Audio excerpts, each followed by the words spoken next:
Hello दोस्तों, नमस्कार। RJ Hindi कहानी में आपका बहुत बहुत स्वागत है। दोस्तों, कहानी का पूरा आनंद लेने के लिए वीडियो को लास्ट तक देखें। अगर कहानी पसंद आए तो कृपया चैनल को जरूर सब्सक्राइब करें और वीडियो को लाइक करें। तो दोस्तों चलिए शुरू करते हैं।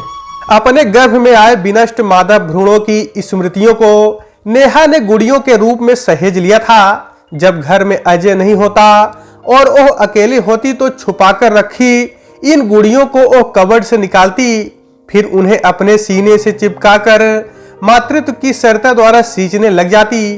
3 बार गर्भपात की वो शिकार हुई थी, इसलिए 3 गुड़ियां थी उसके पास। इनके नाम तक रखकर उसने क्रोशिया और धागे से लिख दिए थे उनकी कलाइयों पर। हर बार वो इनकी उम्र का हिसाब लगाती और एक अपराध बोध से भरकर विह्वल हो जाती। मुझे माफ कर देना मेरी बच्चियों, तुम सबको कोख में ही मार देने के जुल्म में पति और समाज के साथ मैं भी साझीदार हूं। चाहती थी कि तुम सबकी और तुम्हारे जैसी अनेकों की मां बनकर मैं फलों से लदा एक विशाल छतनार पेड़ बन जाऊं।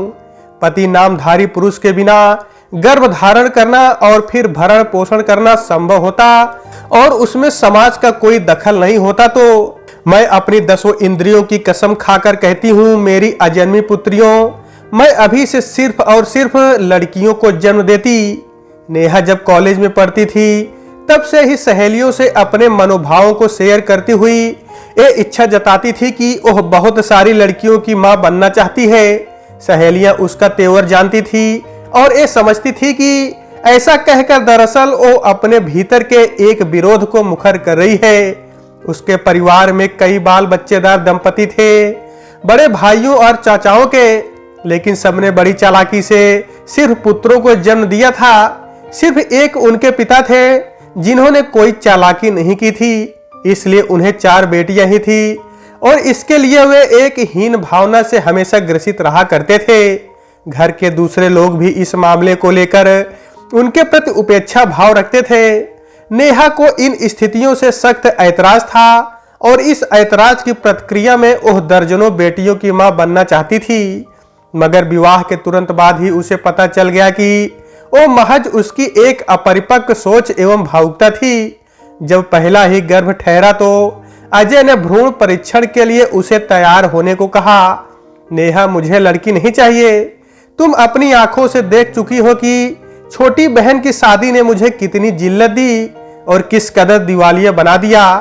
आज भी उसकी ससुराल के कुत्ते मेरे जिस्म को नोच रहे हैं जैसे मैं उनका जन्मजात कर्जदार हूं। अब और साहस नहीं है कि बेटी ब्याहने के नाम पर कोई दोबारा मेरी खाल उतार ले। मामूली सी नौकरी है जिसके जरिए अपने लिए भी चंद हसरतें और चंद सपने पूरे करने हैं, अन्यथा यह जिंदगी दहेज जमा करने में ही स्वाहा हो जाएगी। नेहा को एक बारगी लगा था कि अजय के उठाए मुद्दे को वह गलत नहीं ठहरा सकती। ये सच है कि मानवी के विवाह में उसने क्या कुछ नहीं सहा। 4 साल तक पागलों की तरह भटकने के बाद थक हार कर उसे अपनी हैसियत से बाहर जाकर एक बड़ी दहेज राशि पर एक रिश्ता तय करना पड़ा। क्लर्क से रिटायर हुए पिता की सारी जमा पूंजी, 6-7 साल की अपनी नौकरी में काट कपट कर की गई बचत और ऊपर से हर मुमकिन कर्ज लेकर जो कुल जमा हुआ वो अब भी काफी कम था। उस दाम से जो लड़के के बाप ने अपने बेटे के लिए लगाया था, अपनी बहन मानवी को अजय बहुत प्यार करता था। उस दाम से जो लड़के के बाप ने अपने बेटे के लिए लगाया था, अपनी बहन मानवी को अजय बहुत प्यार करता था। वो एक अच्छे घर में जाकर सुख से रहे, ये उसकी दिली ख्वाहिश थी। लड़के के पिता के सामने जाकर उसने हाथ जोड़ दिए। खुद को पूरी तरह निचोड़कर भी मैं इतना रस नहीं निकाल सका कि आपके इच्छा पात्र को भर सकूं। मुझ पर कृपा करके थोड़ी सी रियायत दे दीजिए। जैसे उसके उबल पड़ने का कोई स्विच ऑन हो गया हो, वो फनफना उठा। तो तुम भाड़ में जाओ, मेरा घर कोई राहत केंद्र नहीं है, कई लोग पहले ही लाइन में हैं। तुम अपनी बराबरी की कोई दूसरी जगह ढूंढ लो। ऐसा बेमुरौवत सलूक तो कोई सूदखोर महाजन भी नहीं करता होगा। उसने समझ लिया कि बेहतर है यहां से जाकर किसी कसाई से अनुरोध किया जाए। इस घर में मानवी कभी सुखी नहीं रह सकती। उसने दूसरे घर वर की तलाश शुरू कर दी। इसमें 2 वर्ष और लग गए। धैर्य की ऐसी सख्त परीक्षा शायद इस दुनिया में अन्य किसी भी चीज के ढूंढने में नहीं हो सकती। एक बार तो उसे ऐसा भी लगा कि इस परीक्षा में बार बार फेल हो जाना ही उसकी नियति है। मानवी के लिए लड़का ढूंढना उससे शायद संभव नहीं। उसके एक रिश्तेदार ने सलाह दी, अगर ऊंची रकम देने की सामर्थ्य नहीं है तो पसंद चयन की कसौटी को जरा लचीला कर देना चाहिए। अंततः उसने ऐसा ही किया। अपनी रूपवती गुणवती बहन के लिए उसे 1.5 आंख वाले थुथुर मुहे लड़के को पसंद करना पड़ा। यहाँ नकद उतना मांगा गया जितना वह दे सकता था। खुद को ये समझाकर शादी कर दी कि चेहरे की स्थूल सुंदरता से कहीं बड़ी होती है आंतरिक सुंदरता। मगर यहाँ आलम यह था कि कोई सी भी सुंदरता नहीं थी। शादी के बाद मानवी को महंगे घरेलू उपकरण मांग लाने के लिए परेशान किया जाने लगा। अजय एक की पूर्ति करता तब तक दूसरी मांग फिर उगाती। तात्पर्य यह कि मानवी की जान प्रताड़ना और थूकम फजीहत की सांसत में जाकर फंस गई। अजय से आए दिन थुथुर मुहा और उसके परिवार की रार तकरार मचने लगी। यह परिस्थिति आज भी जारी है। ऐसे में अगर वह बेटी के बाप होने को अभिशाप मानकर इससे बचने के लिए सख्त एहतियात बरतना चाहता है तो नेहा इस मानसिकता को समझ सकती है। उसने उसकी मना स्थिति से सहमति व्यक्त करते हुए कहा, मैं तुम्हारी पीड़ा से अलग नहीं हूं अजय। दहेज के दानवी चेहरों ने हजारों लाखों घर उजाड़े हैं और बेशुमार जिंदगियां तबाह की हैं। लड़कियां फिर भी जन्म लेती हैं और इस दुनिया को अगर रुक नहीं जाना है तो जन्म लेती ही रहेंगी। तुम्हारी तो एक ही बहन थी। मेरे पिता ने तो 4 बेटियों को ब्याहा है। उनकी एक जमाई तुम भी हो। तुमने तो उनसे कभी कुछ लेने में रुचि नहीं दिखाई। कुछ लोग तुम्हारी तरह भी हैं दुनिया में। मेरी यह पहली प्रेगनेंसी है, इसे प्लीज अच्छे से संपन्न होने दो।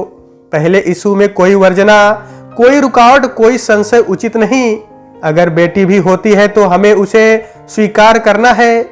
आखिर बेटी के रूप में कम से कम एक संतान घर में जरूरी भी है और उसकी परवरिश हमारा दायित्व भी है।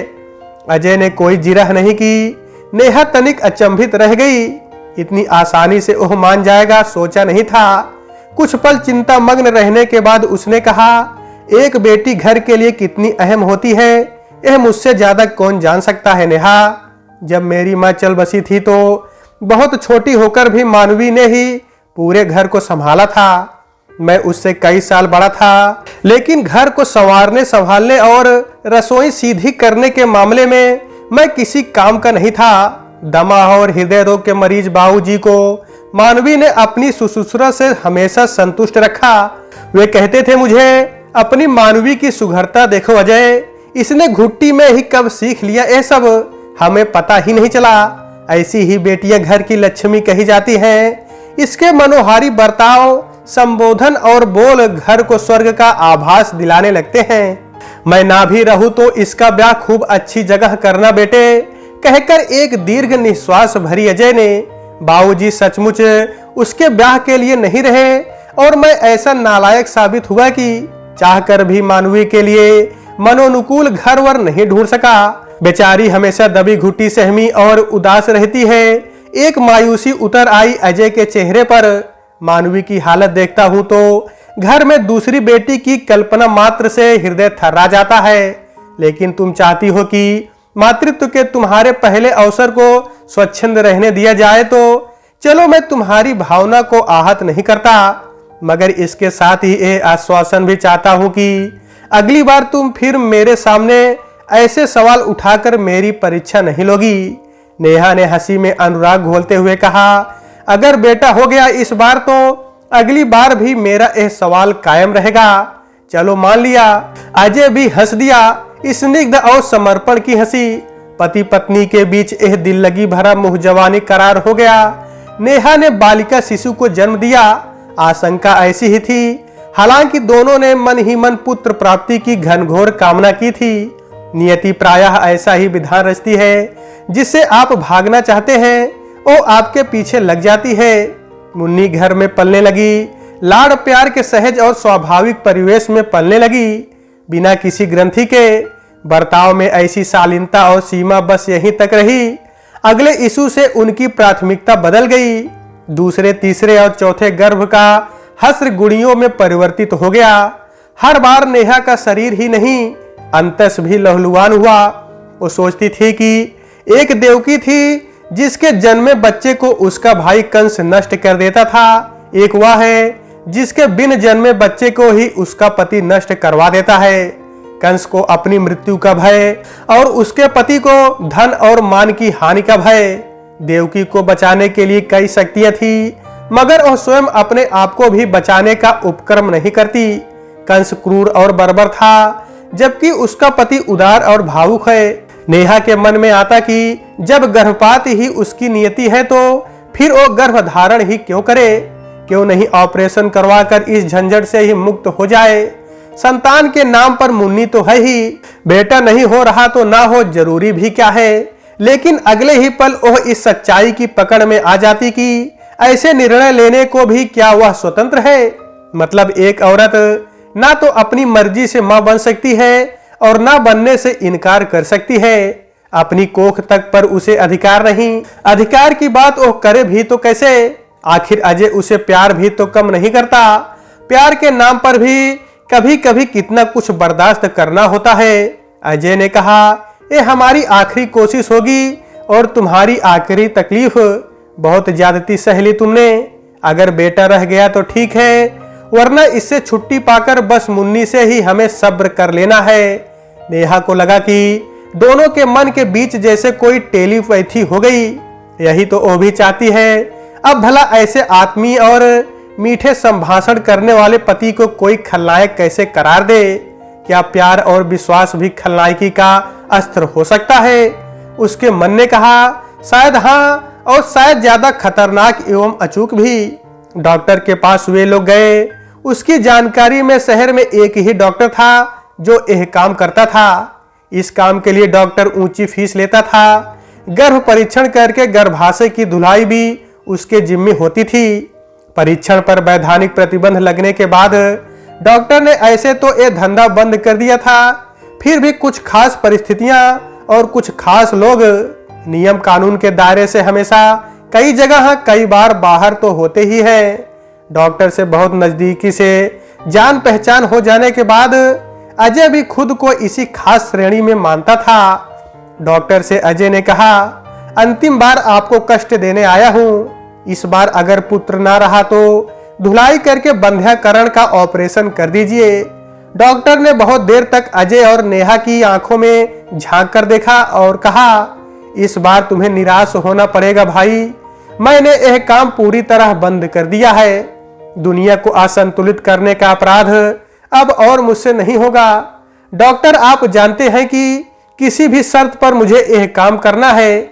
यहाँ नहीं तो कहीं और जाना होगा, कहीं और भटकना होगा, तथा मुझे ज्यादा पैसे खर्च करने होंगे, ज्यादा परेशान होना पड़ेगा।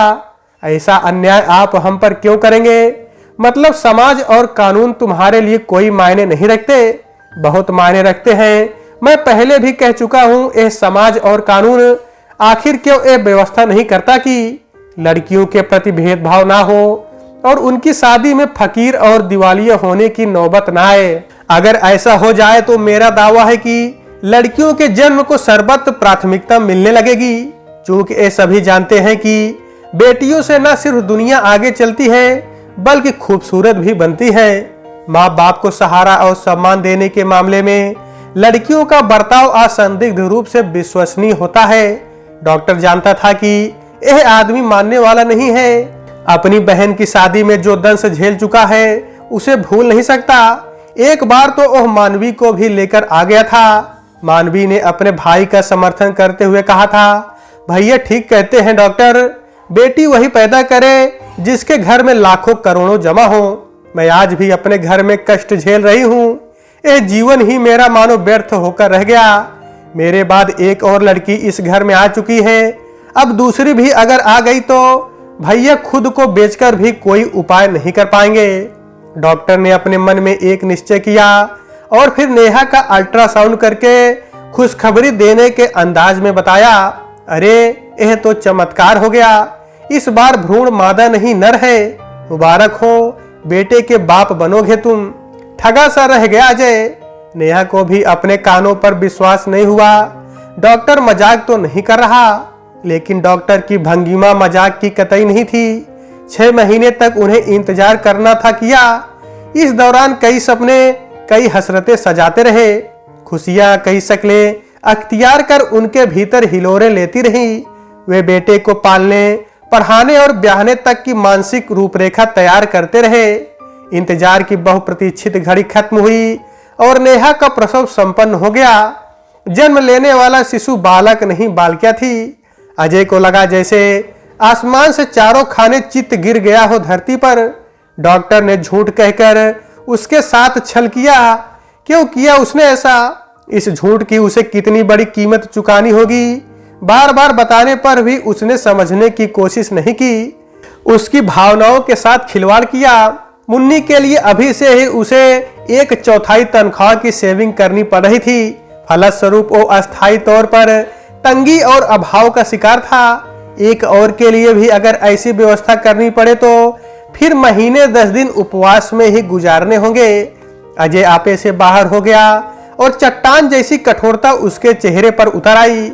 नवजात शिशु को लेकर वह डॉक्टर के पास चला गया। डॉक्टर से दहाड़ उठा, अजय तूने मेरे साथ बहुत भद्दा और बेहुदा मजाक किया है। मैं इसके लिए तुम्हें कभी माफ नहीं कर सकता। तुम्हें इसकी सजा भोगनी होगी। डॉक्टर स्तब्ध रह गया। हमेशा शिष्ट और शालीन आचरण करने वाला व्यक्ति क्या इतना प्रचंड रूप धारण कर सकता है? तुमने झूठ बताकर मेरी आधी अधूरी खुशियों पर कहर बरपा दिया है। गर्भ में जिसे तुमने लड़का बताया वह लड़की थी। इसके पैदा होने के जिम्मेदार तुम हो, इसलिए इसे मैं तुम्हारे पास छोड़ने आया हूं।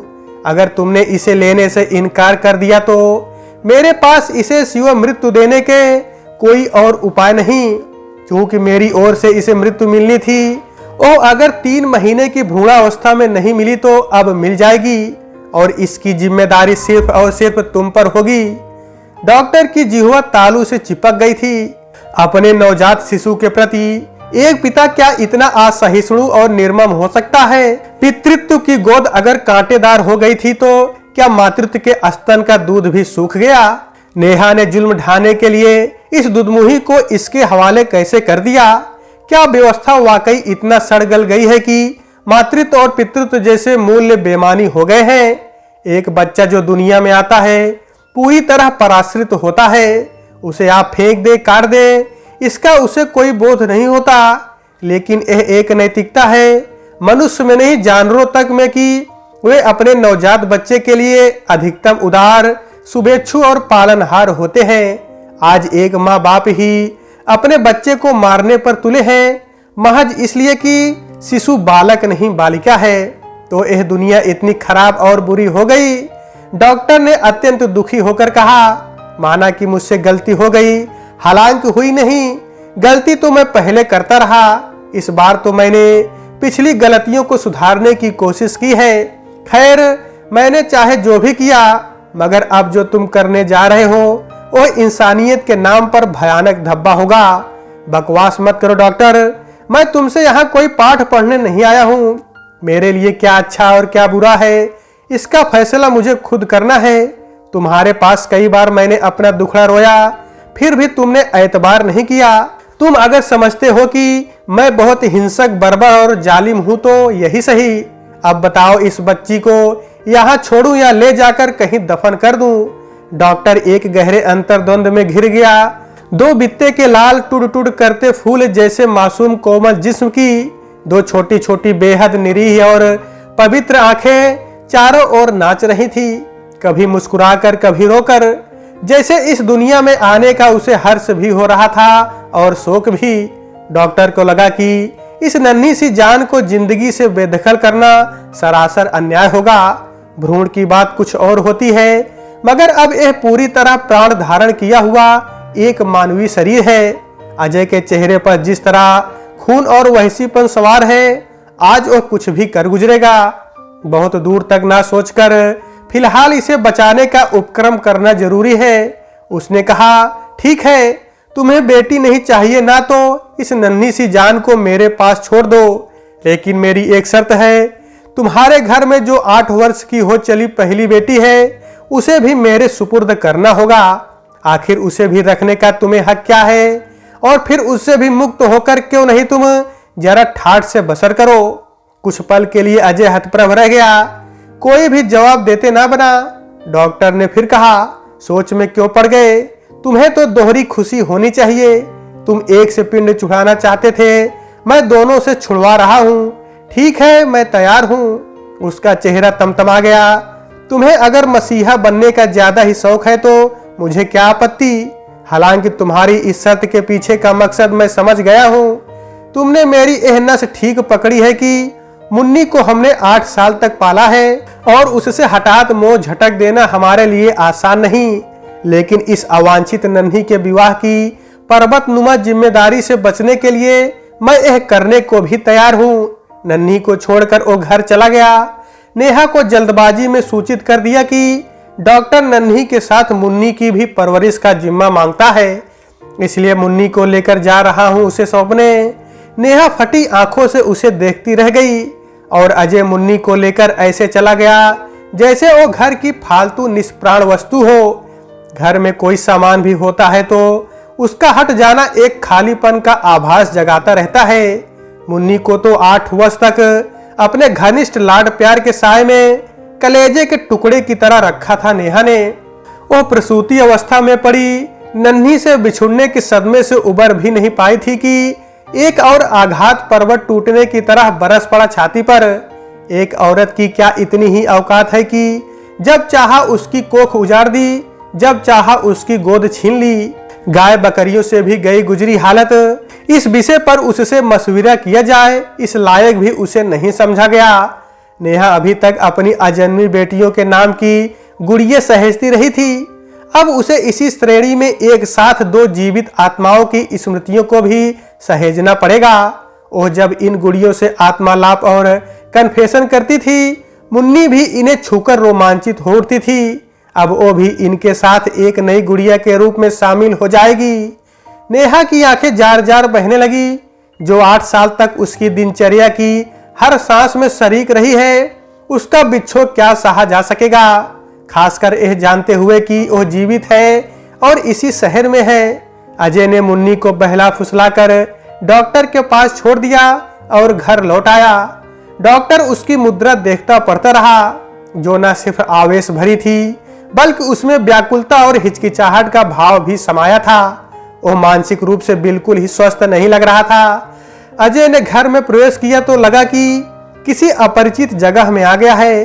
रात में एक कमरे में होकर भी दोनों ने बात नहीं की। शायद वे सोए भी नहीं, सिर्फ सोने का ढोंग करते रहे।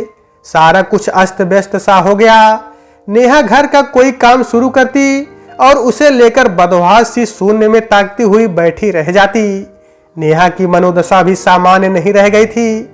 घर में हर जगह मुन्नी का अस्तित्व बिखरा पड़ा था। छोटे छोटे रंग बिरंगे चौक, जूते मोजे, खिलौने, स्कूल बैग और किताबें। नेहा अपना रोज सुबह का 1-1.5 घंटा उसे जगाने, नहला धुला कर तैयार करने में और स्कूल पहुंचाने में लगाती थी। अब मुन्नी के बिना जैसे उसके पास कोई व्यस्तता नहीं बची। अजय से उसका एकदम अबोला हो गया। कोई भी बात करने के लिए उसके होंठ नहीं खुल रहे थे, जैसे दोनों के बीच कोई कड़ी थी जो कट गई, टूट गई। उसकी हालत देखकर अजय बहुत चिंतित हो उठा और आसक्ति जताते हुए पूछा, तुम मुझसे बोलती क्यों नहीं? नेहा क्यों नहीं बोलती? तुम समझती हो मैंने तुम पर जुल्म किया है। अगर ये सच है तो उतना ही जुल्म मैंने अपने आप पर किया है। तुम मुन्नी की माँ हो तो मैं भी उसका पिता हूँ। मेरे सीने में भी दिल है जो उसकी याद में तड़पता है। नेहा ने कोई जवाब नहीं दिया। तेजी से भागकर कमरे में बंद हो गई। किसी अनिष्ट की सोचकर एक ऊंचे स्टूल पर चढ़कर रोशनदान से झांककर देखा अजय ने। नेहा पागलों की तरह 5 गुड़ियों को बारी बारी से बिलख बिलख कर अपने सीने से चिपका रही थी, चूम रही थी और आत्मालाप कर रही थी। 5 गुड़ियों की कलाइयों पर मोटे मोटे हरूफों में नाम लिखे थे। सबसे लंबी वाली मुन्नी थी और सबसे छोटी वाली नन्ही। अजय का कलेजा चाक चाक हो गया तो नेहा ने अपनी अजन्मी बच्चियों को भी अपनी गिनती और स्मृति से अलग नहीं किया और अपने वजूद में उन्हें शामिल रखा। फिर यह कैसे संभव है कि जन्मी और पाली पोसी हुई से वो अलग रह ले। उसे लगा कि माँ बिना मुन्नी और नन्ही भी इसी तरह बिलख रही होंगी। उसे ये भी महसूस हुआ कि जिंदगी किसी गणित की तरह गुणा भाग कर नहीं चल सकती और मुकम्मल सुख पाने में सिर्फ लाभ धन का ही हानि का भी महत्व होता है। स्टूल पर रखे उसके पैर बुरी तरह लड़खड़ाने लगे, जैसे मुन्नी उससे लिपट कर पापा पापा कहती हुई उसे झकझोरने लग गई हो। बहते हुए आंसुओं के साथ अजय अपनी बच्चियों को लेने डॉक्टर के घर की तरफ रवाना हो गया। तो दोस्तों, आज के वीडियो में बस इतना ही। कहानी आपको कैसी लगी कमेंट बॉक्स में जरूर बताइएगा। अगर कहानी पसंद आई है तो कृपया चैनल को जरूर सब्सक्राइब करें और वीडियो को लाइक करें। तो दोस्तों, आपसे फिर मिलते हैं अगले वीडियो में। तब तक के लिए नमस्कार।